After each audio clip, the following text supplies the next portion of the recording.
Welcome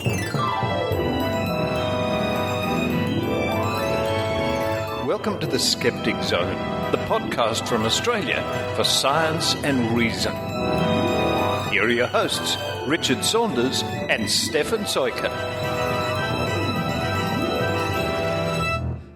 Richard, it's show number 30. It is, and even the birds outside are happy to hear that. They're celebrating. They are singing with joy at our achievement, our accomplishment of getting through 29 complete Skeptic Zones and arriving here. We have. In fact, I like your studio, Steph, and I must say these windows out to the trees. It's nice and natural. Can you hear those birds?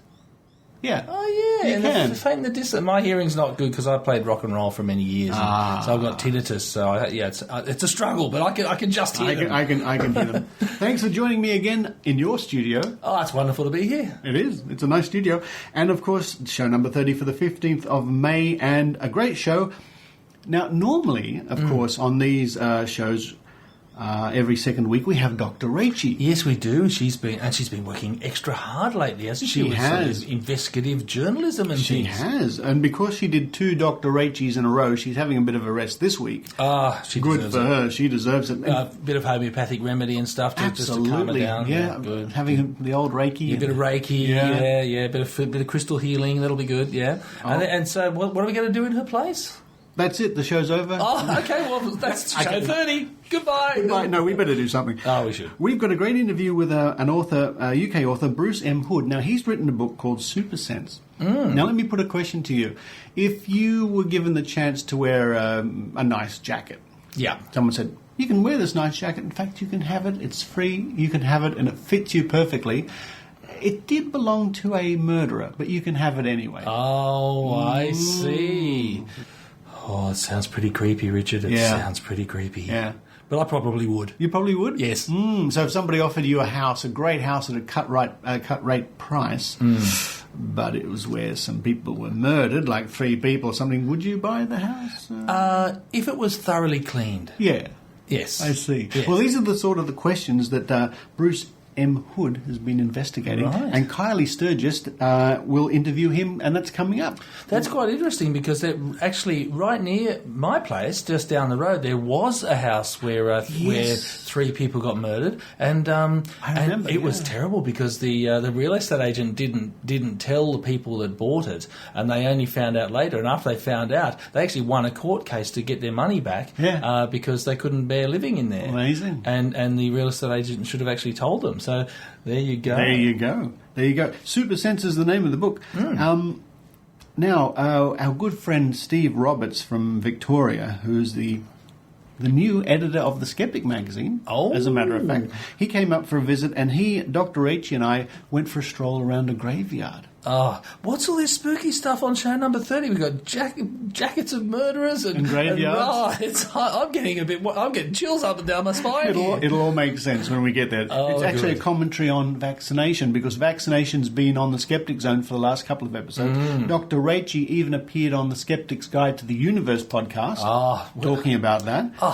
It's amazing. We're just getting out there. We are really getting out there. And this has all led me, in fact, as soon as we're finished doing this introduction, I'm getting in my car, I'm driving up to the doctor, and I'm going to get my whooping cough booster shot. Is that right? Yep. And will you be back before the end of the show to do the closer? And I'll be back by the end of the show to do the closer. Richard, you're just a dynamo. I am. I'm doing this for a couple of reasons. One, I'm going to be an uncle again, which is very exciting. Well, hey. And 2, I just wanted to say sincerely, in your face, AVN. In your face. Them's fighting words. Well, let's just get on with the show, shall we? What else is happening? Is Aaron here this week? Oh, yes, Grain of Salt with her Aunt Sergev. Love that. Nice little theme tune, too. Nice little theme tune. He's going to be looking at wondering why politicians don't act more like scientists. That's a very good question. You'll see what he means when Grain of Salt comes along. We have the think tank, of course, and we had 7 people for the think tank. It's becoming like one of those house parties where everyone sends a text to each other and you just see one gate crashes. It's getting out of control. I think we're going to have to... Actually, the think tank's becoming very popular. And I'm glad that random people off the street. Really? It was amazing. They just come in going, hey, what's going on here? I'm going to join in. No, a great group of people. And that's the show. That's the show. Show number 30. Number 30. And let's just get on with it, shall we? Let's do it. All right.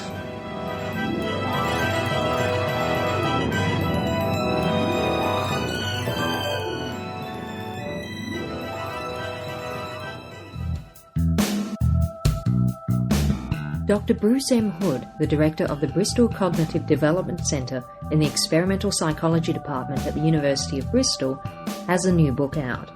In the vein of Malcolm Gladwell's Blink, he explores how we may be pre-wired with a mind design that creates our super sense, that shapes our intuitions and superstitions, and is essential to the way we learn to understand the world and brings us together as a society. His new book, Super Sense: Why We Believe the Unbelievable, has featured in Time magazine and is praised by the likes of Steven Pinker and Susan Blackmore. As his book launched in both the USA and the UK, Professor Hood kindly took a moment to talk to us for the Skeptic Zone. Thank you very much for joining us, Dr. Bruce Hood. Now, you begin your book, Super Sense: How We Believe in the Unbelievable, with a very simple tale about how even a condemned building or a simple jumper can tap into superstitious beliefs. Well, the example you're referring to is the killer's cardigan or the killer's sweater. And this was a deliberate ploy to try and engage the journalists who turned up to the press conference with a very dramatic example of the point I was trying to make, namely that objects which have some emotional context generate almost a fear of contamination if they're associated with somebody evil. So I basically, in the press conference, I brought along a cardigan, an old sweater, and asked who would be willing to wear it for $20. And of course, people. It was about, they put their hands up, and then I said, would you still wear it if you knew it belonged to Fred West, who was a notorious killer, very famous, very infamous. And most people put their hands down. There was one or two who kept their hands up, but as I pointed out, the other people were rather shocked. The people around them were surprised that anyone would even consider touching or wearing a cardigan that they believed had been previously worn by a murderer. Of course, it was my old sweater, my old cardigan, but the belief was sufficient to create that. And that's why I used it as just a very immediate dramatic action. Because the thing is that people will respond immediately and then try and rationalize or justify their behavior after the event. And of course, people say, "Oh, it's just the association." But I think in the book, I've tried to make a case that whilst it could be association, that there are other more intuitive processes operating, which really ties into the theme of the book, namely that we intuitively infer hidden dimensions to reality, especially with objects which have some emotional valence. And so in the same way that you wouldn't want to wear a killer's cardigan, you'd pay very good amounts of money to wear Princess Diana's dress, maybe. Or maybe not wear it, but just own it. So it's this idea that objects which are, they can take on almost an additional property, or we infer there's something there. I'm not saying that there is anything else. It's just this is what we assume. Now, that example demonstrates the influence of one's peers, but it doesn't eliminate the influence of other factors, does it? Yeah, I think that's one of the reasons why we have believers and non-believers. There is this kind of assumption that we get our beliefs from what we're told, as if we're sort of blank slates, and that somehow believers have been indoctrinated through their lifetime with beliefs, and that's why they hold these notions. Well, whilst culture indoctrination plays a role, it can't be the entire explanation, because even within the same family, you can have believers and non-believers. So it can't be the entire or satisfactory answer to the difference between why we have believers and non-believers. And what I've done in the book is I've pointed out this might reflect, in fact, a way that we rely on either our intuitive reasoning of the world or a more analytical, rational way of seeing the world. We have both ways of thinking. This is a typical distinction made by psychologists. We talk about the two processes of reasoning. One is intuitive and one is analytical. And what we know is that the intuitive system probably operates very early in development, whereas the more rational analytical system is one which comes much later in development and can be honed and fine-tuned through education. But within everyone, there are two systems. And so I think the real difference between the believers and the non-believers is the extent to which the non-believers can suppress or inhibit the tendency to rely on intuition. But it never entirely goes away. And that's another point that I make, that under stress or in times of crisis or uncertainty, and indeed at times of illness, you can compromise the analytical system, the rational system, and the intuitive one will push through with intrusive thoughts and concerns which are supernatural in context. Now, the notion of being hardwired towards supernatural beliefs was discussed earlier by Dr. Chrissy Wilson from the University of Tasmania on our show. Does that idea have much resistance, do you think? I've achieved that remarkable feat of annoying both sides of the argument simultaneously because... Oh, well done. Well, the thing is that the believers, of course, would like to think that they're being, that their beliefs are substantiated and they're coming up with these decisions by themselves. And of course, the skeptics on the other side would like to think if you remove the context or the process, the influence of the environment, people will somehow develop into reasonable, rational people. And of course, the hardwiring side of that suggests that both sides of that extreme position are incorrect.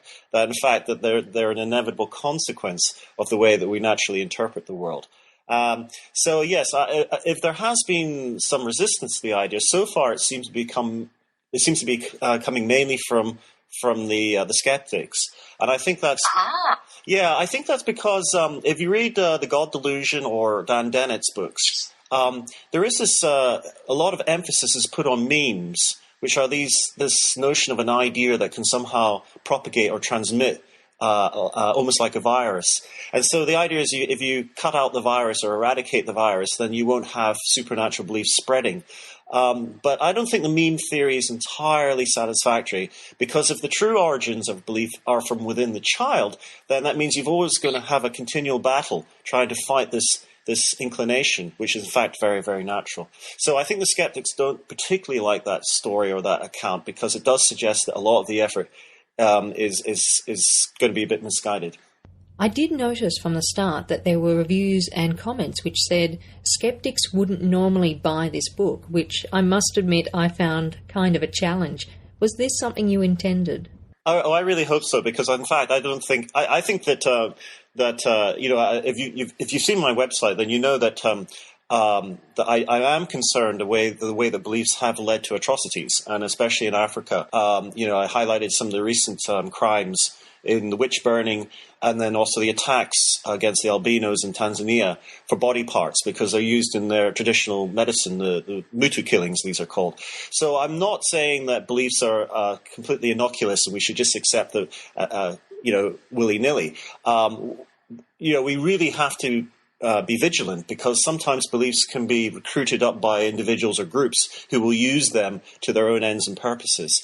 But they are inevitable, and I think that that's something we've got to appreciate. So my rallying cry to the skeptics is yes, keep an eye on beliefs, but if you want to know your enemy, understand the nature of where these things are coming from.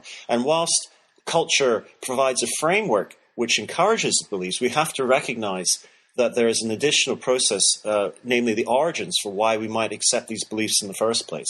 So what I'm trying to do is broaden up or move the argument forward, because I think we've reached a bit of an impasse in the recent years about what to do about belief.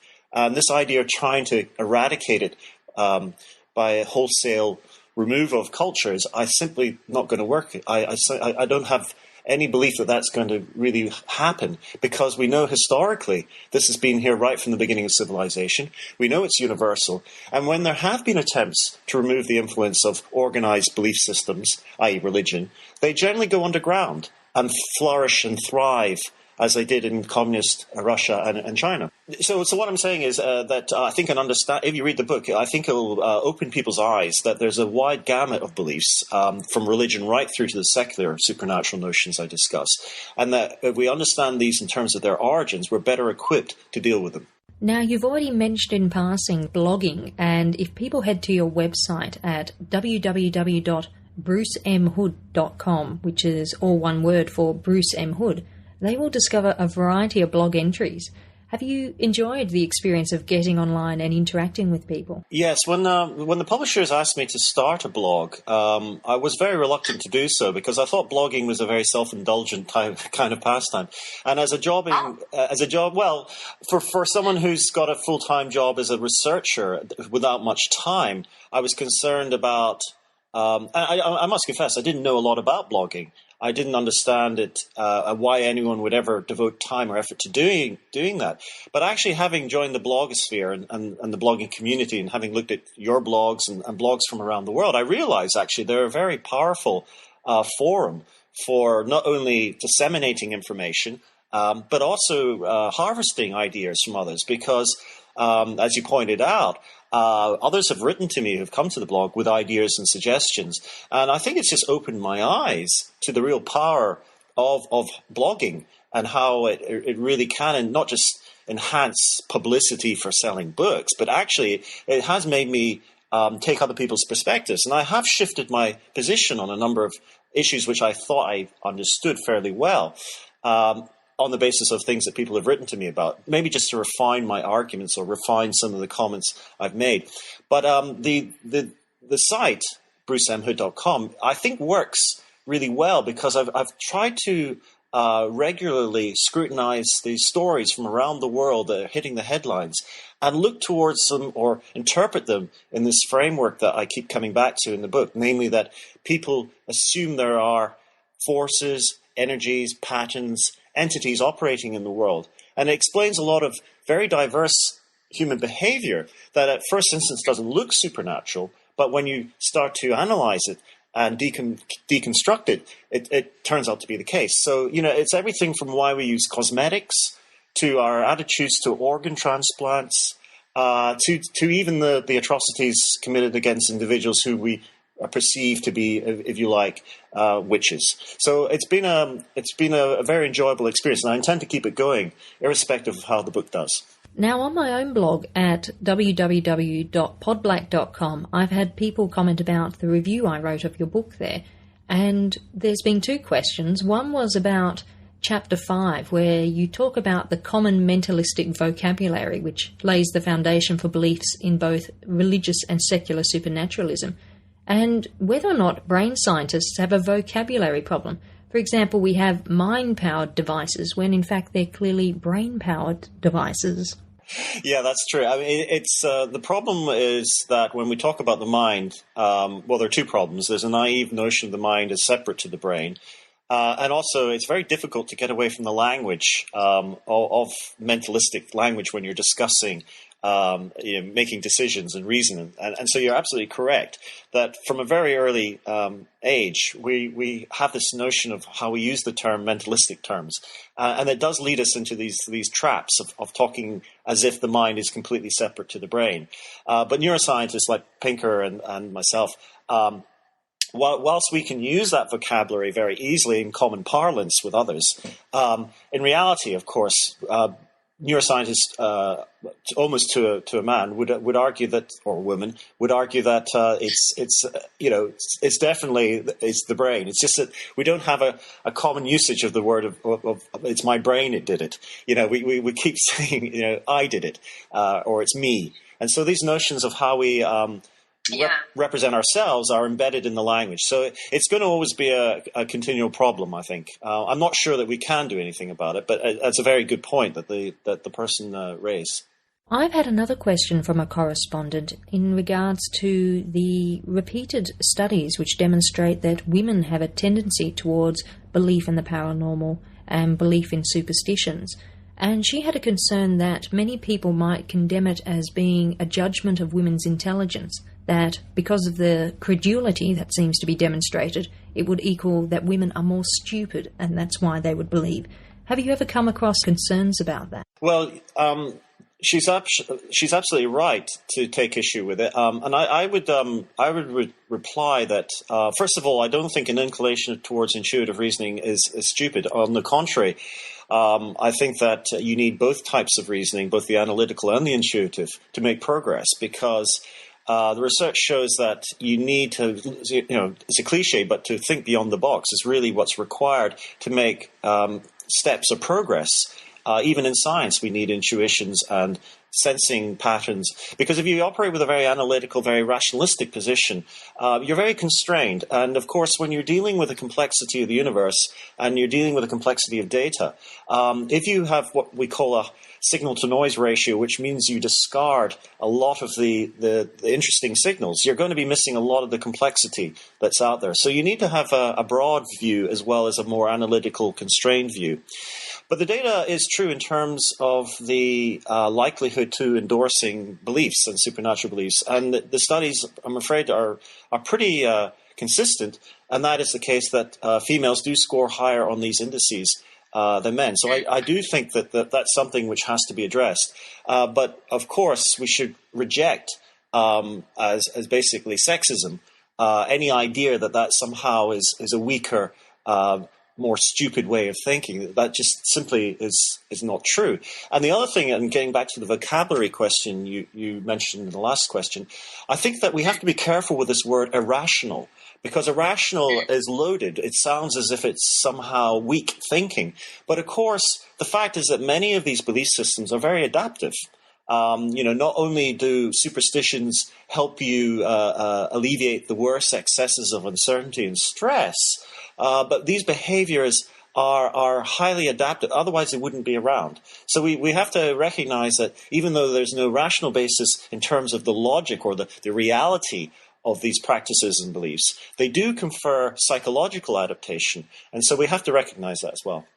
You've used the term intuition a couple of times, and feminine intuition is one concept which does apparently have some reasoning behind the term, doesn't it? Yes, as if they've got an extra sense that the rest of us don't have. I think that it's true that if you look at males and females on social cognition, their ability to interpret others and read their body language and they've got theory of mind, in other words, to see other people's perspectives, then the evidence, again, is quite overwhelming that females are much better at social skills than males. My colleague Simon Baron-Cohen has made a big deal out of this in his theory about autism. He argues that autism is an extreme male brain. I'm not sure I would go as far as that, but his research, and indeed the research of many others, is consistent in this idea that females are different in the way that they can read other people. So if we're talking about feminine and intuition in those social skills, then that's absolutely true. I found this book enjoyable not only because of the pop cultural references that were integrated with the science, but the investigations of the influences upon the brain of cases like dementia and Capgras syndrome, which was one I'd never heard of before. Yeah, so the Capgras syndrome and these dissociation syndromes, I think, are fascinating. They're thankfully very rare because they're quite bizarre. This is a situation where people lose touch with reality. Literally, they think that reality is either a fabrication, which is Cotard's syndrome. They think that, in fact, they're dead, and all their conscious awareness is actually just a complete dream, as it were.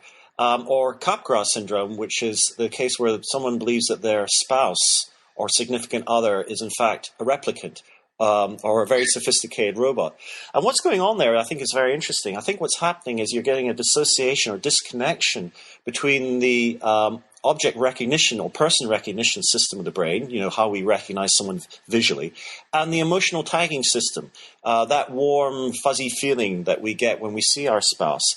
And so what happens in Capgras syndrome is that these are disconnected. So the person will recognize that this other person looks like their wife or their husband, but because they don't get the emotional tag or the flood of sensation or familiarity, they think that this is just a very sophisticated replicant. And in some situations, it's actually led to the person killing the spouse. Because, I'd like to think it was an amusing scenario, but in fact, it does lead to some very unfortunate circumstances. It has led to the deaths of people killing the other person because they assume that they really are aliens.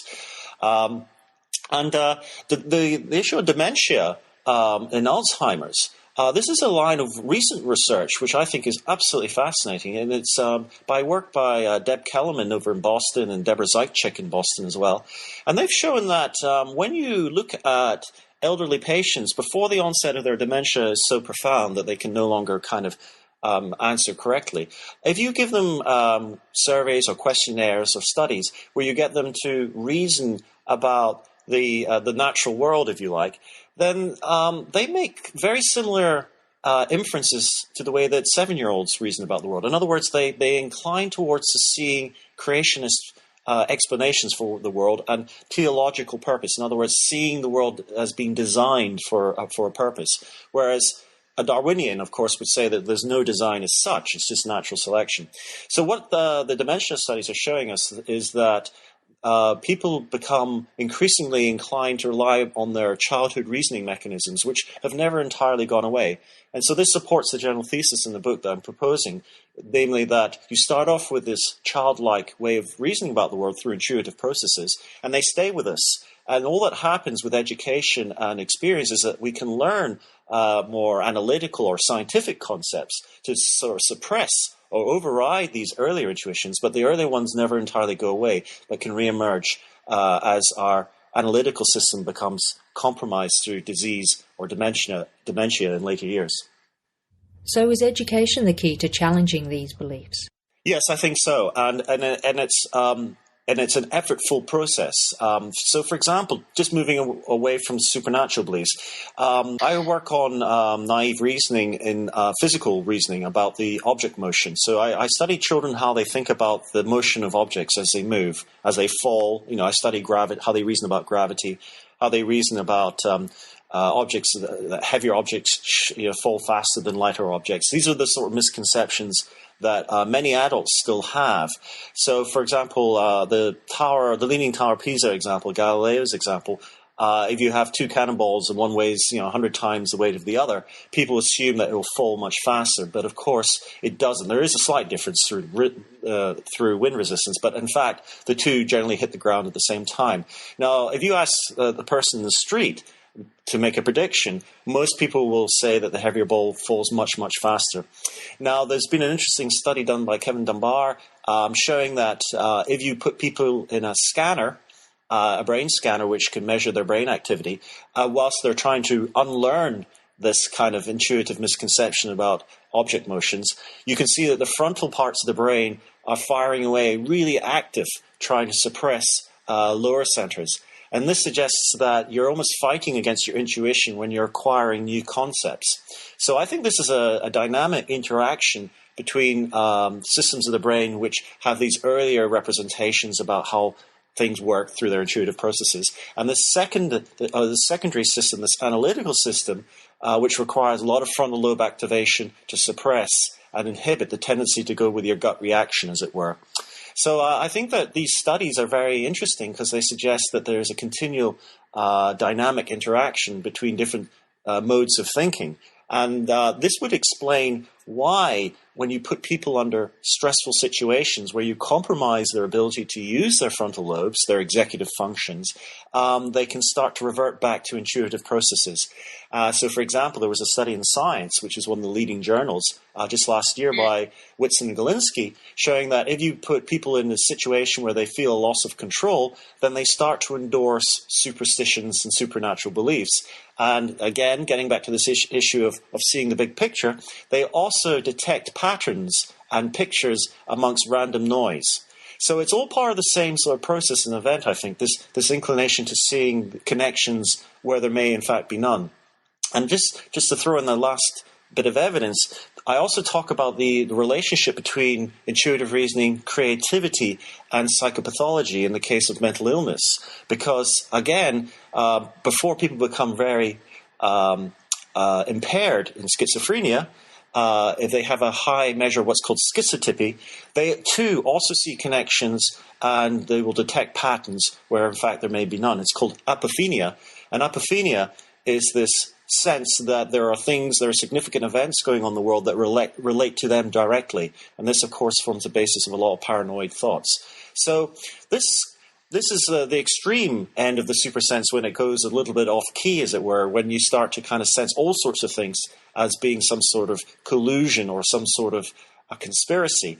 But it's just part of the same continuum, which stems from people's tendency to assume that there is structure and there are patterns and there are energies operating in the universe.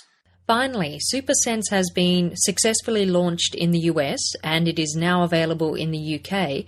I got my own copy online via Amazon.com. When will it be released in Australia? Well, the next big thing on the calendar is May the 9th, which is Saturday. It's coming out, it's featured in The Guardian in their weekend magazine, and that marks the launch of the UK version. And the UK version is slightly different to the American version. At the end of the UK book, there's an additional section for readers to take some tests to see if they detect patterns amongst the random noise, to see how they score on supernatural scores. So it's a slightly different book. It's coming out in paperback, and I'm doing a couple of BBC shows. Start the Week is a big cultural show at the beginning, and that's being broadcast on May the 25th. And there's a big push for publicity in the UK, and the publishers, Constable and Robinson, who are publishing in the UK, have the rights to publish in Australia. And with my last meeting with them, there was talk about it coming out in Australia in the next couple of months. So I'm hopeful that the UK launch works very well, and this generates interest in doing it in Australia as well. Thank you very much, Bruce. And people can head to www.brucemhood.com to find out more about SuperSense. You're very welcome, Kylie. Thank you.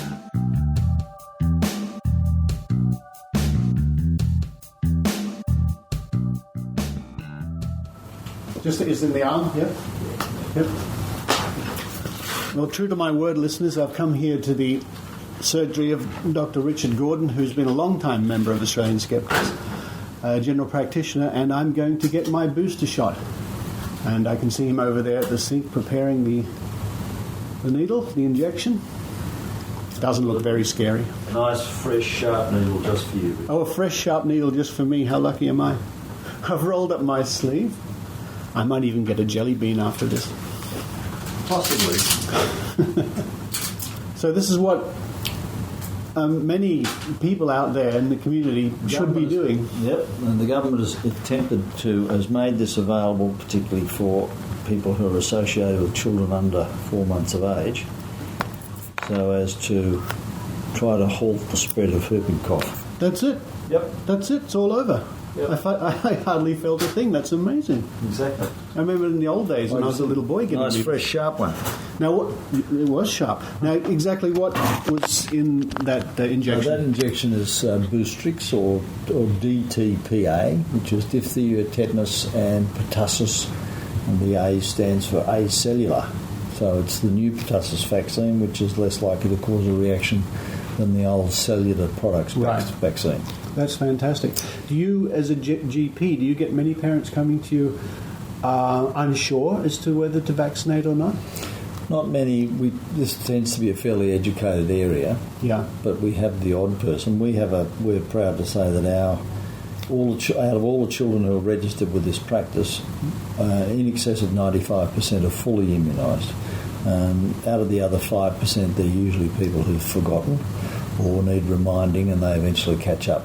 Right. There have been one or two who have had doubts, who've been misled by misinformation from various places about immunisation, and some people who are just ordinary old needle shy.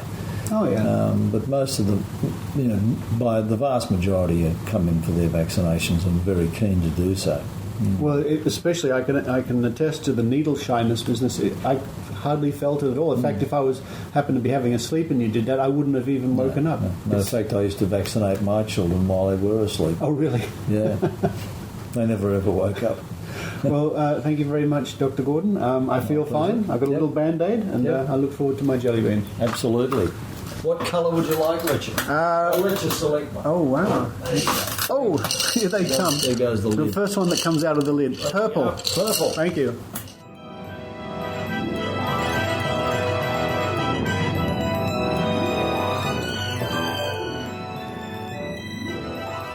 Grain of salt.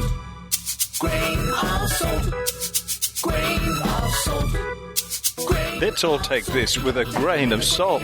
Here's Iran Segev. Grain of salt now. Grain of salt. You gotta take it with a... Hello, this is Iran Segev, taking life with a grain of salt. George W. Bush had a proud reputation of sticking to his guns and not changing his mind. When a change of course was required, as often happens in life, it was either ignored or accompanied by huge amounts of spin, designed to show that it was not really a change of course at all, but a subtle tweak or an obvious continuation of the previous course. The Rudd government announced last week that it was going back on its campaign promise of a working emissions trading scheme by 2010, mostly due to the downturn in the global economy. The change has seen the government adopting a scheme which looks very much like it was penned by the opposition. You would expect the opposition to be delighted with this change. It turns out that they were, but not for the reasons that would seem obvious to the politically naive onlooker. They spent the next few days gleefully pronouncing that the government has backflipped and threatening to block the change in the Senate. I could probably spend the next hour giving examples of politicians treating a change of position as something to be ashamed of, but I think the examples I gave are sufficient to represent a political culture that is very common in Western democracies. In a democracy, parties need to differentiate themselves from other parties to create a political identity. It is not at all surprising that parties use advertising consultants and PR companies. They do so because parties are as much as a brand as any major company is. There will usually be some overarching ideological framework to positions on various topics. So you could expect, for example, a Conservative Party to adopt traditionally conservative positions and a Liberal Party to adopt liberal positions. But some topics are simply not easy to stick an ideological label on. For example, there is very little difference between the positions of the two major parties in Australia when it comes to education. Labour might provide less funding to private schools, and the Liberal Nationals coalition might demand a flagpole be erected in every school, but by and large the differences are minor and often almost arbitrary. When it is difficult to choose a position based on ideology, parties would generally form one based on practical considerations, which will often cause the other party or parties to choose an opposing position. Reading the list of policies of the two major political parties in Australia from the 2007 elections, it is obvious that the vast majority of policies are not based on ideology in any significant way. You would expect that this would allow better cooperation between the parties and allow them more freedom to change policies based on changing conditions. But that is not the case. The reality is that political expedience trumps logic almost every time. One of the reasons for the success of the scientific endeavour is that scientists change their views and opinions when evidence shows them to have been wrong. Scientists, being human, do not enjoy being wrong. It is not rare for scientists to initially reject evidence that shows them to have been wrong in their conclusion, but most scientists will eventually accept the evidence if it is solid enough. More importantly, science as a whole will accept even paradigm-shifting evidence if it is strong enough, and regardless of the feeling of a specific scientist. And most importantly, being wrong is not considered a failure. Every scientist, no matter how successful, can point to at least a few ideas, experiments, and articles that were thought to be correct, but eventually shown to be wrong. The approach of accepting errors, learning from them, and moving on allows scientific knowledge to grow. Since this is such an important part of science, and since science is probably the most successful of human endeavours, you would expect this approach to be adopted by other fields. Perhaps it has in some areas, but it certainly hasn't in politics. A politician who changes his or her mind is considered weak and could pay a heavy political price. The opposite side is sure to pounce and use the occasion to attack not just the new position, but also the change of mind. That underlying assumptions may have changed or conditions might be different is of little consequence in the political game. You have to be strong. If you show conviction despite evidence contradicting your views, you are showing leadership. This culture obviously leads to some absurdities. When a policy no longer makes sense due to new information or a change of conditions, but it is kept simply so that the politicians don't lose face. Wouldn't it be nice if politicians could stand on a podium and simply declare that the old policy has been rejected or changed, explain the reasons for such a change, and not be concerned that the change itself would supply ammunition to their opponents? I think it is possible to change this culture. The way to change it requires some courage and a willingness to take risks. But political leaders can do it. They need to start by making changes when they are necessary and announcing them without delay and without trying to hide the fact that change of mind has occurred. Then, when they are mocked for being weak and changing their minds, they could retort by asking whether the honourable member opposite thinks that it is prudent to maintain one's position despite changing circumstances. They could then go on to give an example of where it would be absurd to do so. They could use the success of science to show how following evidence and rejecting old truisms leads to progress. If this process happened often enough, and if politicians used their sharp tongues to mock their opponents for not realizing that change of opinion is a positive, the public perception could change, and the political system will be better for it.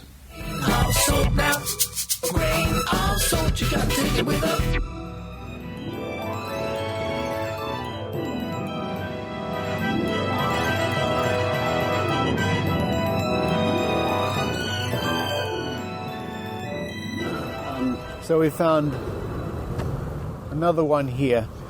To the memory of Mary Elizabeth, first child of Robert and Marcia Tooth. Marcia L. Tooth. 1851. Died 15 months. And one day. And one day. Oh yes. This stone is a bit worn. Yeah. We're actually in the cemetery here in Newtown in Sydney. It's a very old cemetery. It's not used anymore, I don't think, and it's sort of like the classic overgrown headstone type worn cemetery, isn't it, Rachel? Yeah, with a lot of broken headstones and unreadable headstones because they're so ancient. But what we have discovered just walking around here are how many of them belong to children. There's two more in this one. It says died 18 months and 3 days, and born 3rd of June, died 30th of June, same year. 18 months over here as 18 well. months over here, and across the other side of where we were just near the fence, there were lots of children. Lots of children here. And this is all sort of 1800s. 1850, yeah. 1854 on this one here. I'm sure if we walk around here, and there are hundreds and hundreds of headstones. Although it's a very nice setting, I must say. It is. It's very nice. It's quite calm. Very atmospheric. Very atmospheric. A couple of them, you don't find too many. There's one over there. John G. Church died 1901, aged 71 years. Oh, that's William Saunders. Look. William Saunders? Look, William Saunders died on the 7th of August. Aged... We can't... 30, is it? It's all worn. Yeah, I can't read what it says. Is that the same as the Richard Saunders who got deported from England for stealing a chicken? Oh, you had to say that, didn't you? You had to say that. That wasn't me, folks. That was one of my distant ancestors was deported from England in the days when they used to shove the convicts out here for stealing a chicken. And Rachel won't let me forget it. There's one here to the memory of Mary Harriet Rush, aged 9 months, 4 days. Rachel Rush. Oh, yeah. Died less than 5 months. Alfred Ernest Rush, 4 months and 4 days. Arthur Henry Rush, aged 3 weeks. 3 weeks. Waltham Charles Rush, I can't read down further. Which just reinforces to us, because we've been thinking about all this, these people who wish to bring back the glorious days of anti-vaccination, lack of vaccination. They should come and visit this graveyard and have a look to see what the consequences of that would be. But homeopathy was known in those days. It was 200 years old, homeopathy. Oh, yeah. It was as strong 100 years ago as it is now. Well, why didn't it work then, I wonder? Yeah. It's interesting also to note, Richard, that a lot of the adults that have passed here, quite a lot of them are sort of late 30s, early 40s. Yes. There are not many that are in the 60s and 70s. Not many at all. The lifespan of people back in the 1800s was much less than it is today, and I wonder what that we can attribute that to. There's one there. Modern medicine, perhaps? Perhaps. Now, I'm surprised to see how many of these gravestones are common ones, like there's a whole family of little kids, 4 or 5. There's the father there, the child aged 3 months, he would have been buried here first, the father died later. Yeah. Obviously, and then James, another son aged 10 years, is buried the same place. There's an awful lot of kids under the age of 5, isn't there? Well, there's an awful lot of kids under the age of 1. Well, that's true, yeah. Age 4 years? It's a pity we can't actually make out some of them. As the airline goes overhead. What's that one? Born 13th of February 1867, died 25th of November 1867. So less than 12 months. So there you go. So if you think that you'd like to live in the glorious days of natural living with no need for immunisation and modern medicine just living off what nature intended, come to Newtown Cemetery and then tell me about it. Don't forget, Richard, one of the other things that these people claim that has changed since the times that we're looking at here is that we now have better sanitation and better hygiene. But whilst that is true, I hardly think that can be attributed to the doubling in the age expectancy, roughly, of people. And the dramatic, almost unbelievable cut in the rate of infant mortality that we have now in our society compared to what these people would have lived or died with. I mean, these were the days of when things like tuberculosis was around. And Smallpox? Smallpox, sure. Flu pandemics. The kid next to me in primary school died at the age of 7 when I was 7. The kid next to me dropped dead of tuberculosis. Really? Yep. I went in one morning and the desk next to me was empty. Okay. So that was the end of Mary Elms, as her name was. But these were also the times when people would have lots and lots of kids because they expected that some of them wouldn't make it. Well, they'd have a kid and it would die and they'd want another one, I guess, Yeah. to be blunt. I mean, you can see it on the headstones here. There were sort of, some of them 4 or 5 kids from the same family. Yes, that must have Some all been... died under the age of 1 in some cases. That must have been pretty tough. It's been exasperating to put it well. Yeah. Anyway, perhaps Meryl Dory might like to come and visit the cemetery at Newtown. Maybe she and would. reflect a little. Maybe she would. Plenty of death here, anyway. Well, that's what you expect in a cemetery, but... Yeah.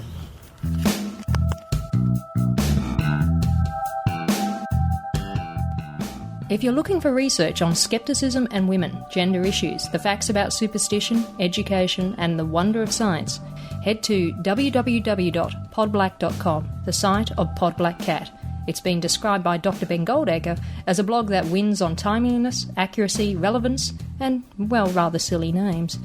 www.podblack.com. And what do you think?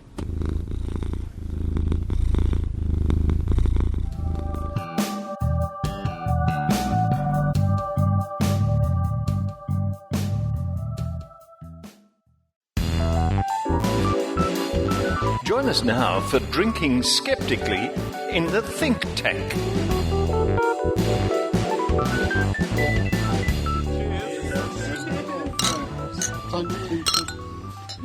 And it's a bumper think tank tonight, everybody. We have a room full of people.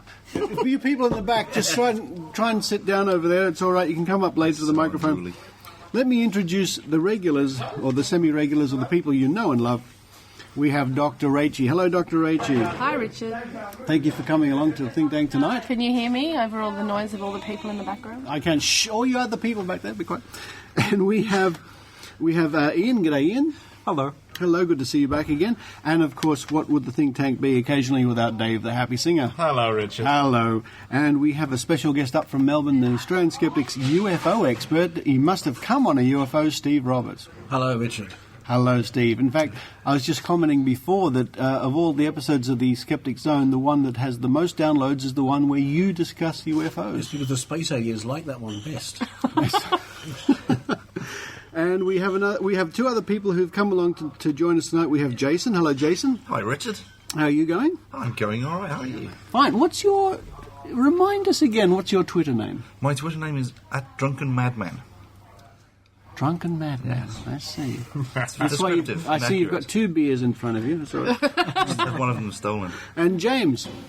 Greetings and salutations. And, of course, your Twitter name is... Meh. Bastard sheep. Bastard sheep without Bastard the meh. sheep without the meh. Yep. That's the ad. It's great that you could all come along tonight for the think tank. Now, I tell you what, I'm going to start off straight away with a question that was written in by one of our listeners, Dave. Good old Dave, not you, Dave. Not me. Oh. Another Dave. There are others. There are others? He's wanting to know, and he's asking our advice, what can he say if he's walking along the street and he's confronted by fanatics, religious fanatics, who say, whatever their particular religion is, usually Christianity, Jesus will come in his fiery chariot and save you, and blah, blah, blah. He wants, and he was after something short and quick and easy to say back to them. And I am trying to think of something, and I don't know if there really is something you can throw back at them that could possibly stump them or make them think. I don't think it works that way. There's a lot of thinking around the table right now. Yeah, I had people bang on my door, and I tried to say I'm an atheist, and they wouldn't accept that. You know, they wouldn't go away. They had questions ready for atheists. Yeah, I've had that happen. They look, just bugger off. You know? I used to be able to get rid of them by saying I'm an atheist and a scientist, and then they just back away with their hands in the air. But now they've got literature on how to convince scientists who are atheists. They have, seriously. It's all your they fault. handed me this pamphlet saying how you can also believe in God if you're a scientist. They have it. Did it work? Of course not. But they kept coming back. And I think it was you, Dave, that pointed out to me that my mistake was the first time I took their literature. And somebody told me that they then put you on their list and they just keep coming back. Yeah, I quite like that. You know, there's a free phone number you can ring up, give you your address, and they'll bring round their DVDs in person. I'm just never in the house. I love it. They can come in, they can have a cup of tea. You see, you know, unlike your correspondent, I like to actually talk to them and have some fun with them. And it's if they're just shouting and screaming out, then you know, sometimes it's difficult to get an in. Sometimes you just got to shout back. But if they're going to come up and ask you questions, I mean, then you just get into the kind of the general thing of engaging with the... I've done this with Mormons. Yes, Mormons. A couple of Mormon missionaries, you know, the elder who's like 14 or whatever it is. And it took half an hour, and at the end of it, there is no put down a line which makes them go away and think. It doesn't work that way, I don't think. Oh no, I don't think you're certainly not going to deconvert them. No, you can have a lot of fun and stretch your debating skills. You know, spread your wings. With if you're so inclined, you learn a lot from that. Totally. It can be a great learning experience. And if they ask you a question that you can't answer off the spot, then you've got the chance to go away and discover more about yourself and your own position, and it's a good thing. There's a great website called ironchariots.org. Iron Chariots. Iron Chariots, as in chariots made of iron. Yeah. Which is run by the atheist community of Austin. And it's a counter-apologetics wiki. So it's a wiki-based software, and it's got, you know, common arguments in favour of the existence of God, and you know, lots of kind of the sort of thing that comes up when you're talking to. So I guess Dave, who wrote into us, there is no easy answer. There is. What you just say, thanks, I've already got one. What, you mean a god? There's no answer to that for them. I'd share my usual response, but this is a family-friendly show. It is. It is. It's a PG-rated show. It's a PG-rated show. Unlike the pseudoscientists, we don't have an explicit tag on it. So. That Jack Scanlon, he swears like his grandmother. Does he really? Have you told his mum? Have you told Jack's mother? I haven't told Jack's mother. No, Jack's mother knows. His grandmother? Jack's mother knows. You mean Jack's gram? A big shout out to the young Australian skeptics, of course. Oh, I love them. Yeah, and we're seeing them. And we're seeing them in a couple of weeks. Rachel, myself, Dave the Happy Singer. I'm coming. You're coming? Yes. Excellent. And whoever. I live there already. You live there already. I live already. So you live there already. Yeah, no, I must dig up Jack because he's in year 12 and actually just down the road from where I live. So I must send him a message and say, well, if you have transport, I can come and see you or whatever. Yeah. What, Jack I'll shout you a Coca-Cola or something. Are you stalking him? Are you stalking Jack Scanlon? No, I will. You'll make it so. He's 17, you filthy man. Yeah, I like them, yeah. I'm more than 17. No, anyway, I want to get hold of it. Jack's mother. But we digress because, as our listeners will probably already know, Rachel and I will be giving some talks, and Dave the Happy Singer will be singing in Melbourne at the end of the month. Check out skepticzone.tv or the Young Skeptics.com for more details.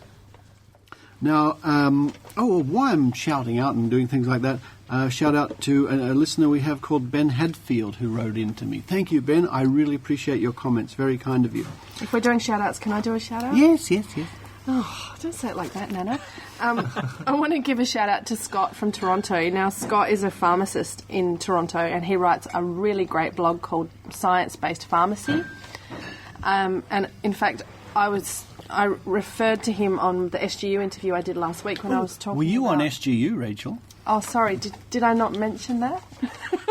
What's SGU? I've never heard of it. Really? Oh, it's this little podcast. You probably haven't heard of it. It hasn't been around for more than around 4 years or something. So, yeah. That was a good interview, Rach. I enjoyed that thoroughly. Oh, thanks. No, it was good. Thanks to Steve for inviting me on the show. But in that interview, I mentioned a friend of mine from Toronto who told me that ear candles are for sale in Canada, and I said I'd mention his name. So it's Scott, and he's from Toronto. And his website again? Science-Based Pharmacy. Good his website. Blog. Really good website. And he's on Twitter too, yeah. Yeah, he is. Pharmacist Scott on Twitter. Well, maybe I shouldn't say that. He might not want people following him. Who doesn't want people following him? Isn't that what the game's for? Yeah, go and chase after More Pharmacist followers. Scott. Does anybody else have some shout-outs they want to share? Yeah, well, I just got a lovely tweet from Mr. __ Turtle. Mr. __ Turtle. Yeah, on the way here. The think tank is easily one of the finest and best executed concepts of any of the podcasts I listen to. Oh. Enjoy. So thank you, Mr. __ Turtle. That's very, very sweet of you. I just got another one from some bloke called Bastard Sheep. saying stop tweeting and be social. Is that because over dinner, Dave, you were just twittering and reading your phone the whole time? I like to be, well connected to my fans. Right, at all that's times. multitasking, is it? Just not the real people around him. Mm. That's right. All right, Rachel, would you like to take over so I can have another glass of champagne? Sure. I was going to talk briefly about Jennifer Lopez, or J-Lo. J-Lo, yeah. Jenny from the Block, or does anyone else know any Jennifer other? Lopez. Yeah, that's her. She was once known as Bennifer, wasn't she? She was diddling Ben Affleck for a while. I That's believe. right. That's why she was Diddling the correct Bennifer. term? Yeah. Well, he is very young. Diddling. Isn't he? Yeah, I suppose it's accurate. I don't have any evidence either way, but I've got no reason to doubt it. I think they were diddling. Anyway, she's got behind a campaign started by the March of Dimes, which is a public awareness campaign about educating new parents and their families about pertussis, or whooping cough. Or whooping cough. Yeah. And she's just recently done a series of ads where she talks about the dangers of pertussis and warns parents about getting vaccinated. And she was also involved in a Your march. attention please, members and guests. Time is now 9:05. At this time, the club's underage policy is in place. Could all adults and minors in their company please escort them from the premises? Thank you. Oh, goodbye, everybody. Bedtime. Everybody who works in a mine has got to go. Sorry, Rachel. Anyway, she was the honorary chairperson of the March of Dimes for Babies, which took place recently in Colombia and Puerto Rico. Wow. And the website, I had a look at it today. It's called Sounds of Pertussis, and they've got the little sort of ad that Jennifer's done. It sounds like a Simon and Garfunkel album. That's right. Or one of those relaxation CDs, like the Wales song. Inappropriate. Hello. Well, yeah, you can get the sound of Wales, and you can get the sound of pertussis. Well, you can. If you go to this... No, I'm serious. If you go to the website, you can actually play the sound of a baby with pertussis, and it's not pleasant. Oh, I look forward to it's that not. with joyous anticipation. It is Yeah. not pleasant. No, I've heard that sound, and it's just... Yeah. it's It's not awful, good. yeah. Not good. It is. It sounds like the poor kids are going to suffocate. It's awful. So yeah, that's good that she's got behind that. And most people know that Amanda Peet is also supports the pro-vax or pro-science It's side of interesting. that. I mean, I've never been a fan of J-Lo, but I don't dislike her. It's just not my sphere of things. But suddenly, I think I'm becoming a fan. Well, didn't she do Gilgy, that terrible movie? Was that her? Gilgy? Giggly. Her Yeah, is not really my thing. Giggly or Giggly or something. That was with I don't know. that was I've with never seen Bennifer. That was when she was Bennifer. Yeah. I'm not sure what Amanda Peet did. This is outside my realm of expertise. I'm It's afraid. good to see. It's good to see a major celebrity getting on the cause. Well, the good thing about Amanda Peet, she's affiliated with the people that have the vaccinateyourbbaby.org website, which is a really great website. It just offers scientific information for parents. And her stand is, don't listen to celebrities, listen to doctors and scientists. Wow. What do we know about vaccination? Yeah. And she's doing that in direct response, obviously, to Jenny McCarthy and Jenny Barnett and the likes, saying, what do we know about this stuff? But she's using her celebrity to make people aware of that, so that's a good thing as well. Great. Yeah, yep. So, J-Lo from the block, yay. Round of applause for J-Lo. Yeah, well done. Yeah, well done. And Amanda Pete. Oh, speaking of pertussis, a friend of ours, that's a good segue. That's not one you hear every day. Our treasurer on the Australian Skeptics Committee, he's a barrister, and he received notification today that someone in his chambers has been diagnosed. And so a GP is coming to their chambers on Friday to give everyone a vaccination. Wow. Yeah. This is in the centre of Sydney, by the way. Interesting. Yep. All right, now I alluded to this earlier with what you've been saying. Attention members and guests, the next courtesy bus will be departing in 5 minutes' time, going to Canterbury, Ashbury, Ashfield, Croydon and Burwood. Hey, that's The us, we got service 5 will be minutes. departing in 5 minutes' time. Thank you. You know, we had a listener talk to us the other day and said they love the think tank except when there's bus announcements. I think the bus announcement's my favourite part. Somebody thought we dubbed in the bus announcement. No, really? I think so. I got that. All right. Yeah. But as I was saying, we've been discussing for the last few weeks, and you've been doing an excellent job, not only on SGU, of course, but on this show about talking about the Australian Vaccination Network, which are a group dedicated to not vaccinating, as it happens. There is an online petition set up by one of our friends, and Dave was saying just before recording that he has comments. Or I've got reservations. I won't be signing the petition as it's worded because the petition, if I've got this right, is headlined "Stop the AVN." Yeah. And the gist is that the AVN shouldn't have a voice in Australia. And my position on free speech is that free speech should be granted to everyone, including nutters, and including dangerous people, because otherwise we drive their opinions underground. They should be free to express their opinions, should be free to promote their cause. And we should be just as free to say that magic water and a Playboy Playmate shouldn't be taking the place of evidence-based science. And we should be, rather than trying to shut them down... Silence them, be a better voice. We should be a bit... I think we're doing a splendid job, but I think we should... we should be allowed a voice. I think the approach shouldn't be trying to silence... opponents. It should be putting the facts out there and saying, look, this is ludicrous. Whilst I don't disagree with you, Dave, on the fact of free speech, I think that you are taking the position a little bit too far in that sense. And I agree with you that it literally does say stop the AVN, but I think Daniel's intention with it was to educate people about the fact that they do spread misinformation and blatant untruths about the safety of vaccines. And by doing that, that is educating people, and that way they will sort of dry up in a sense, because people will no longer listen to them when they realise that all they're doing is giving out misinformation that is harming people. So I don't think I agree with what you're saying in that sense, literally, but I think you also have to look at the bigger picture. So I personally wouldn't not sign the petition for that reason, because it's not just about the way it's worded, it's about the impact that they're having on the community.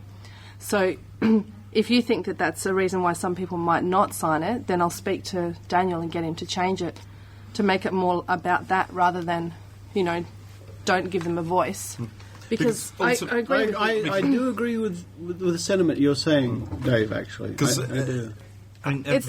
evil people deserve the same freedom of speech that we do. I've got opinions that big chunks of the population would love to silence. I think my opinions of religion are ridiculously well publicised, and there's plenty of people out there who would just love to shut me up. That's true. Now, while I sort of agree in the sentiment with Dave's argument, I think we ought to draw a line between the free speech of individuals and the free speech of this incorporated entity called the AVN. It's an incorporated entity, and we can take that incorporation away. We can dissolve that through legal means. That can be done, and it doesn't quash anyone's actual free speech individually.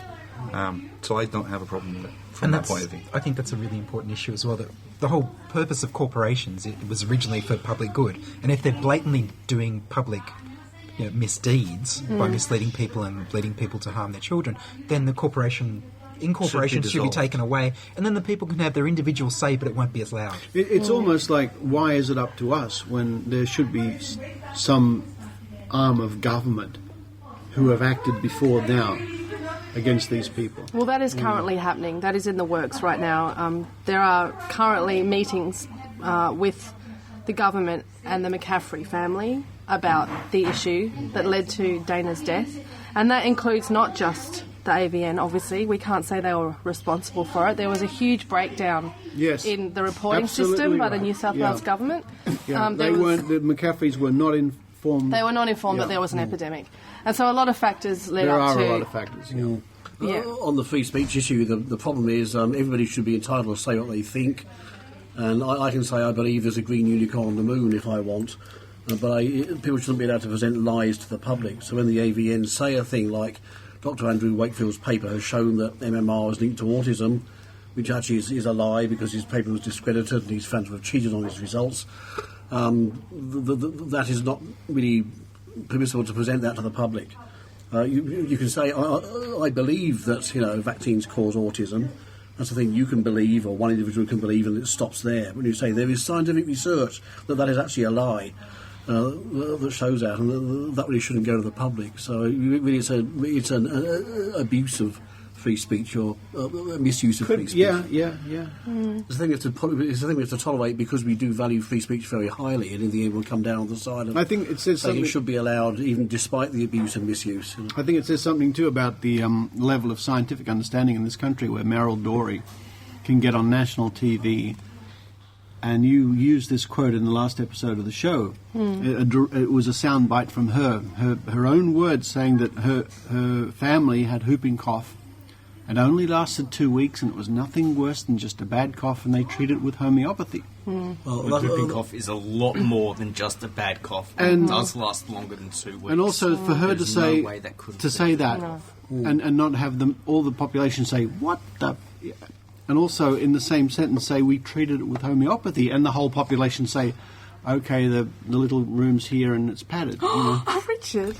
But, I mean, if, like, a modest proposal, if, rather than petitioning the government to shut people down and silence people, which still makes me uneasy, although I take on board everything that you've said, Stephen and Rachel, why don't we have a community service announcement out there from the government saying, we understand there's a lot of public controversy and a lot of public mistrust regarding this. The scientific evidence is this, that vaccines are safe, that by vaccinating the population, individuals who can't get the vaccine are protected. Well, there's controversy and things like that every day. There's tens, if not hundreds of them every day. If the government was to put out a public message like that, it costs probably $100,000 per message. I agree with you. But right now, too much for them to do. It's left to the commercial networks like Channel 7 to do this. Yeah, I don't disagree. I think that's a fine idea, but I want to make a point with you, and that is that, for example, it's illegal to go to the Mind, Body, Spirit Festival and claim that you can cure incurable diseases. Right. Now, what's your stand on whether or not that is quashing people's free speech? Because you can actually be reported and shut down if you have a stand saying, I can cure cancer. Because that's a lie. Well, that's right. I mean, how is that different to saying that vaccines cause autism, so don't get your kid vaccinated? Well, the Mind Body Wallet... They're promoting a product. They're advertising goods or services for sale, and I think there's got to be restrictions. We have an authority on therapeutic goods for sale. We have things in place to look at the quality of we don't for homeopathy because there's nothing in it. Well, TGA. No, it's not listed with the TGA because there's it's nothing in not it. Therapeutic. It's not Exactly. Yeah, it doesn't have to be. It's but not. If you make claims. Yes, but these people are selling things. They're selling homeopathy. Truth in advertising. They're endorsing homeopathists, naturopaths. They're selling DVDs. They're selling books. It's true. They're making a lot. They're making a lot of money out of it. So whilst they're not directly handing you a bottle of magic water and saying, use this, not this product from a pharmaceutical, they're still selling stuff and they're still making claims. I dispute that. Some of them would actually directly do that. Weren't the live blood analysis people doing that? Yeah, but I'm talking specifically about the anti-vaxxers. Okay. They don't have a stand that says here. They used to. Did they? Yeah, in and the did they past- sell things? To be honest, I don't know, but I've been there in the years past, and there's been the Australian Vaccination Network right there. Right. Yep. Okay. You mean the anti-vax anyway? Yeah, I know what I mean. But get out there and yes, tell your friends if you're on Facebook and Yeah. there's people who seem unsure. Spend a little time reading up a little bit about the background to this. The more people who actually know that the Australian Vaccination Network exists, I think the better. Mm. I hope the better. I agree with you. Yeah. And also, since I've started this campaign, I've been spending a lot of time on blogs. So, if people comment on my blog or somebody else's blog and say, well, hang on, I heard that this, well, then I can go and say, no, the evidence is this, and this, and this. And a lot of people haven't been aware of a lot of the things that I've said. Yeah. I mean, they weren't previously aware. For example, I bang on about how the anti-vaxxers still get paid to not vaccinate. Yeah. That's one of my bugbears, because they carry on about how doctors get paid. Well, they also get Conspiracy. paid. Well, exactly. I mean, who's on the take from the government? They all are. So come on, guys. Including you. Well, why me?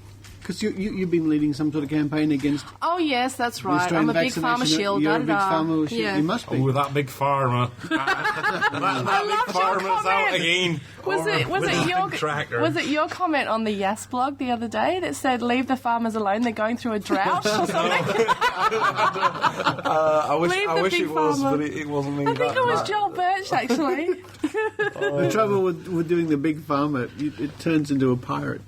Yeah, you just start with your pirate, and then big farmer, and then just stick a piece of straw in the side of your mouth and chew it. And if you see a crow circle three times in a clockwise direction, then it's going to be rain by noon. And then get vaccinated. But that big farmer. Maybe we should bring the big farmer. Maybe the big farmer should have a segment on the Skeptic Zone. Hello, I'm the big farmer. Big farmer here. This week I have been mostly conspiring against indigo children.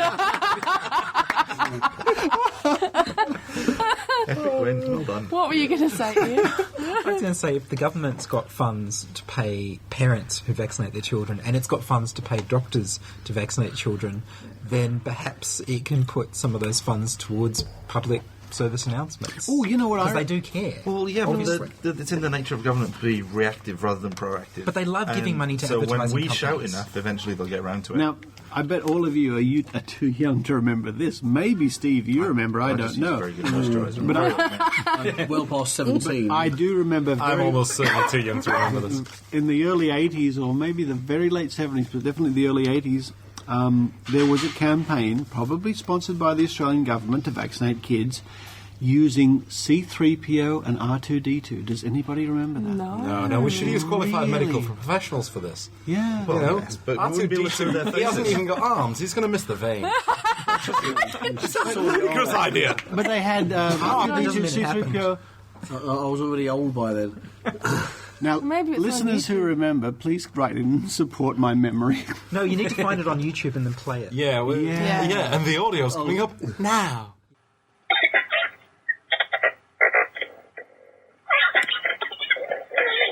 Come along, R2. Don't be so silly. You can't possibly be getting whooping cough. Boys don't get diseases like whooping cough or measles or polio. But children do. If a young child gets whooping cough, it can lead to pneumonia, brain damage, even death. All you need is a little rewiring. But children need to be fully immunized. And alas, so many are not. All right, R2, I'll ask them. Parents of Earth, are your children fully immunized against childhood diseases? Call your doctor or local health department and find out. Immunize your children, please. And may the force be with you. Send for the Parent's Guide to Childhood Immunization. It's yours free. Write Immunization, Pueblo, Colorado, 81009. You see, I was right all the time. Why did I ever doubt you? And also, I know Sir Roger Moore, for years, was a campaigner for vaccination. Rachel, do you have another story? I was going to mention the Simon Singh BCA case. Most of us know about that here, don't we? Oh, yes. Yeah. Yes. So it's not good news, unfortunately.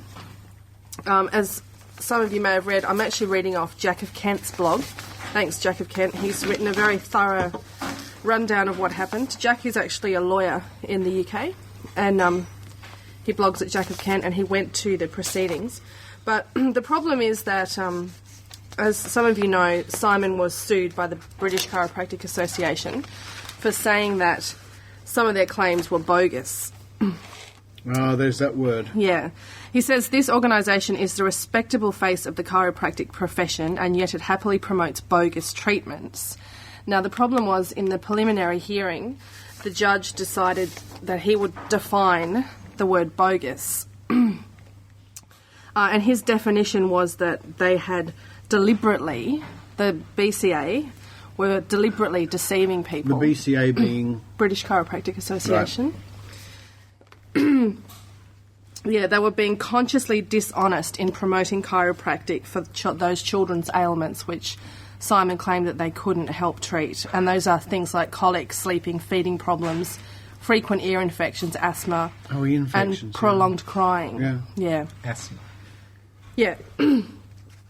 So the situation now is that Simon has to demonstrate with his legal team that they consciously were dishonest about their claims. I don't see how them being conscious of the bogiosity of their claims makes any difference to the definition of the word. I agree.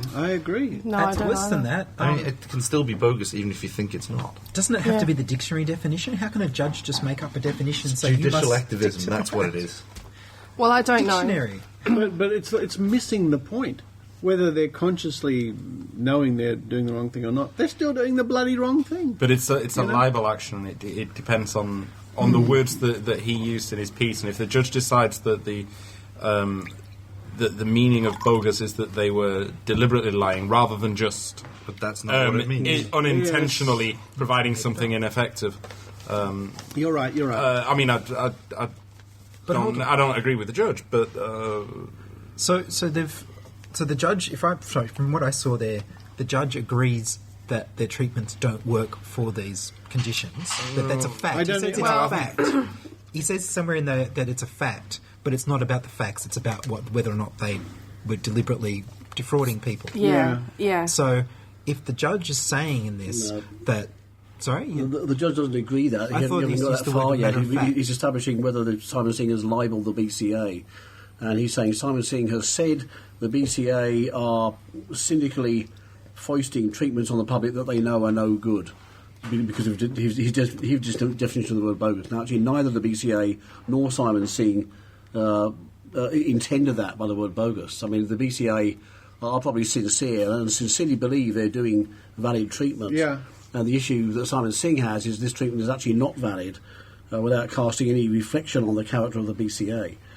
But the judge has turned us now to say the BCA is cynically manipulating people, which was never the issue. And that was never the BCA's accusation either. Yeah. And so the situation now is that Simon is, well, how do we say it in this country? Appealing? Stuffed? Without a paddle. Without a paddle. Without a paddle. He can appeal. According to Jack, he can... I find him very appealing. Well, yeah, he's a lovely guy. No, nice guy. He can settle. He can appeal, but Jack says that he's unlikely to do this because he says that it's unlikely that he will succeed. Hardly any guarantee of success, and further defeats may entrench and embolden the BCA's apparent victory. So Jack doesn't think that's a good option. Now, where can people go to find out more, Rachel? Well, you can go to Jack of Kent. Just search him on the internet. That's his blog. He's doing updates all the time. He went to the court case, in fact. So because he's got a legal background, he knows the libel laws in the UK. And Dave, I haven't got a bloody clue. And what's with you lot and your defamation laws? The UK They're so libel laws are confusing. kind of tricky. Yeah. And there's a lot of...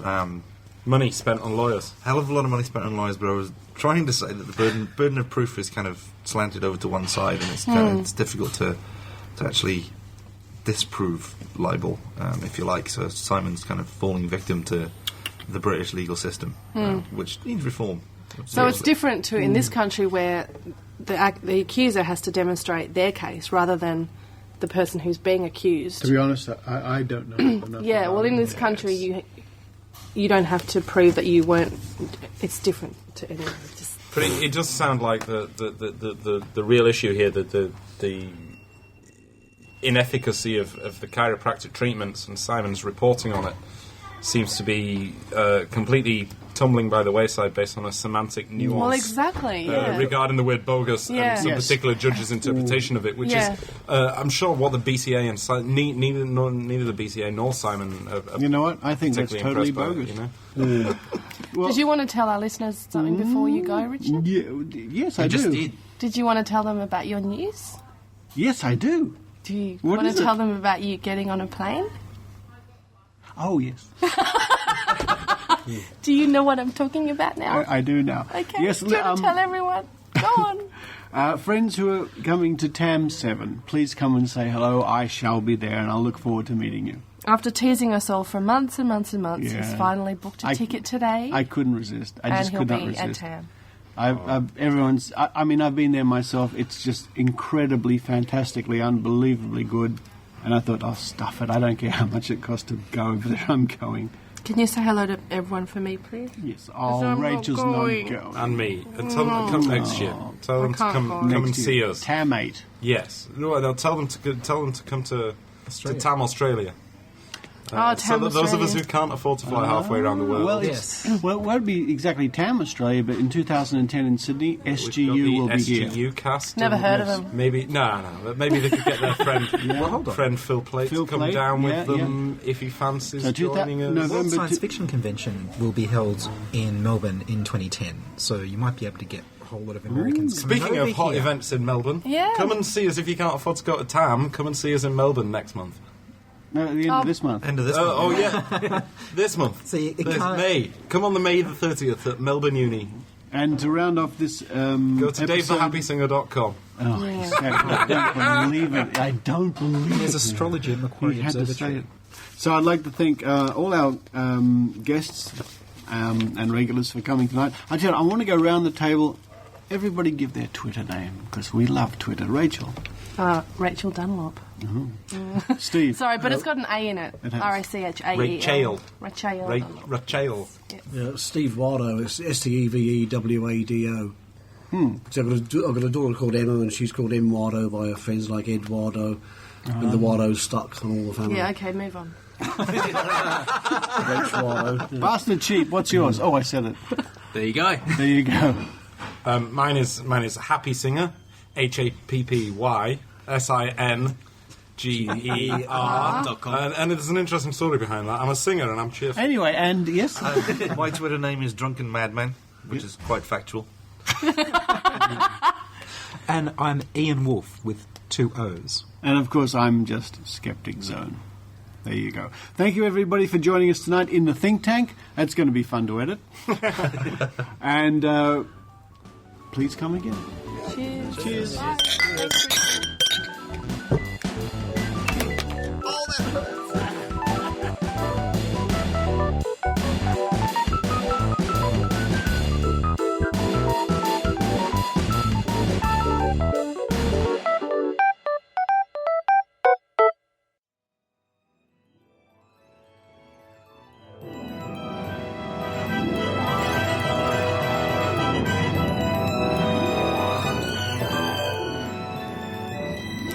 Hey Richard, how's your arm feeling?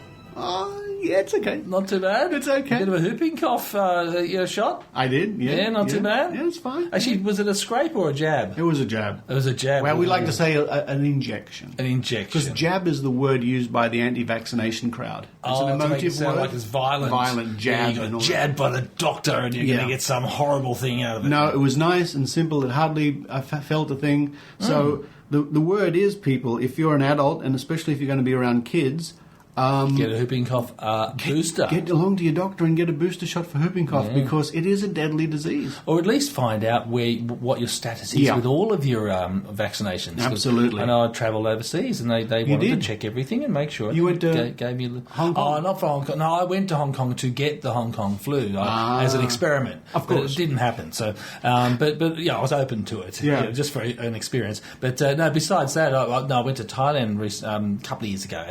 And they checked me out and I got the vaccinations. I felt quite comfortable about it. Absolutely. In fact, I went to India about 5 years back and had shots before I went to India, and strangely enough, I didn't fall over dead or anything. Well, looking at that Slumdog show, you need as many shots as you can get, I'd say.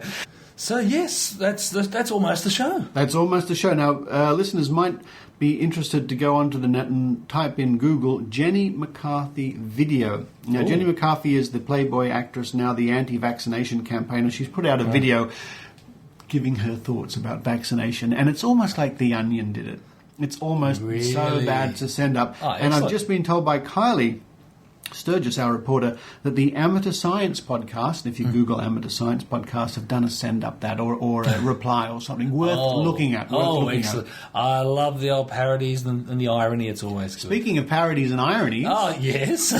You were on our national television network just the other night. Just last night, actually. With one of your YouTube videos. Oh, I had a bit of fun with the YouTube video and our lovely national ABC TV network. They put it on at the front of the show. They did. What's the name of that video? It's Wayne Swan, Kevin Rudd, D-Day Budget World War II Newsreel. That's what it's called. Wayne Swan, Kevin Rudd. So, check it out. Or save time. If you go to YouTube, you want to look at Stefan's channel, it's Sirius 01, and that's CYRIUS01. Check it out. It's a lot of fun. Anyway, but hey, this is even more fun in the zone. Thanks for listening, everyone, and thanks for the good numbers we've been getting. Excellent numbers. Ever since last, really 4 episodes have gone up and up and up. We've had Tim Minchin. Stephen Fry. Yep. It's celebrity packed. It's all happening. Yes, this is the Skeptic Zone. We'll see you next week, Richard. Bye now. See ya. You've been listening to the Skeptic Zone. Visit our website at www.skepticzone.tv for comments, contacts, and extra video reports. The Skeptic Zone.